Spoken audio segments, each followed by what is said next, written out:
My dear students, in this lecture, I'll be explaining to you about two small concepts.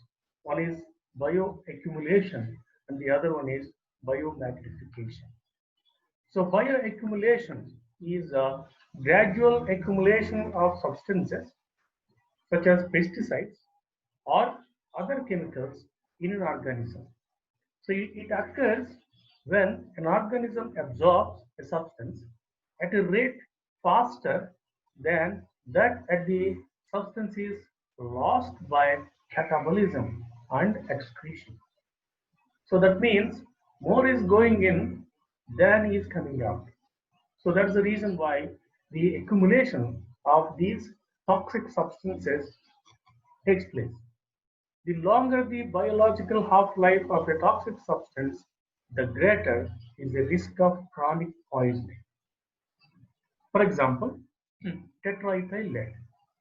Tetraethyl lead is an additive that was added to petrol in the automobiles to reduce the knocking characteristics.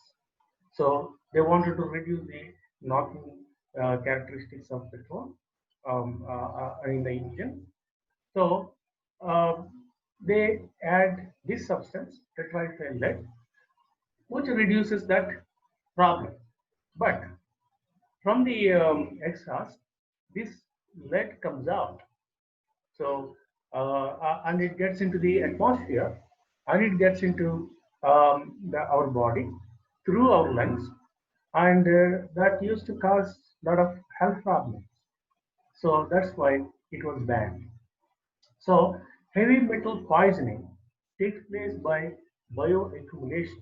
So now in the petrol bunks they um, uh, they, uh, they sell unleaded petrol because of the environmental issues.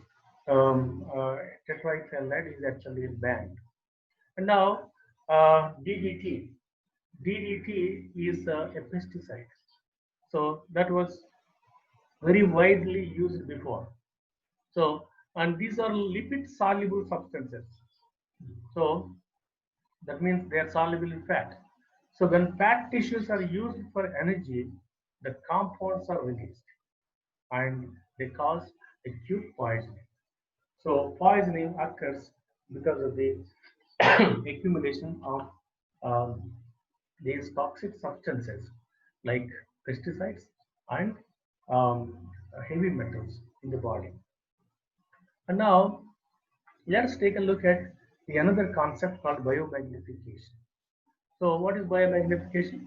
So as I mentioned, some chemicals such as pesticides, heavy metals, which are non-biodegradable in nature, keep on passing from one trophic level to another.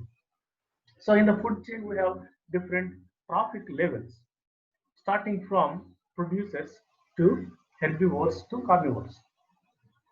So in that chain, um, these pesticides are passed on. So at each successive trophic levels, they keep on increasing in concentration. So that's what is called as biomagnification. So many chemicals accumulate in very toxic concentrations in organisms present high in the food chain. So the organisms that are present higher on the higher side of the food chain are most affected. So for example, biomagnification of DDT. So this pesticide is actually sprayed for pest control, and it was in very low concentration, but its concentration increased along the food chain through phytoplankton to zooplankton and then to fish, which was eaten by the birds. So that means it started from phytoplankton and then via zooplankton and the fish, it has reached the birds. So because birds are higher in the higher trophic level of the food chain, they got affected most. So the concentration of DDT was magnified several thousand times in the birds, which caused thinning of shells in birds' eggs causing death of younger ones. So many birds have died. So we have to stop indiscriminate use of pesticides and heavy metals if we wish to save ourselves. So because we are at very high traffic level in the food chain. So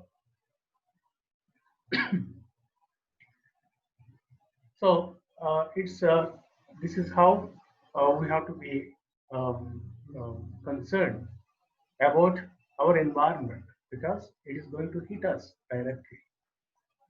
Okay, this is an example how man is responsible for the degradation of his own environment. Okay, that's all I wanted to tell about bioaccumulation and biomagnification. Thank you very much.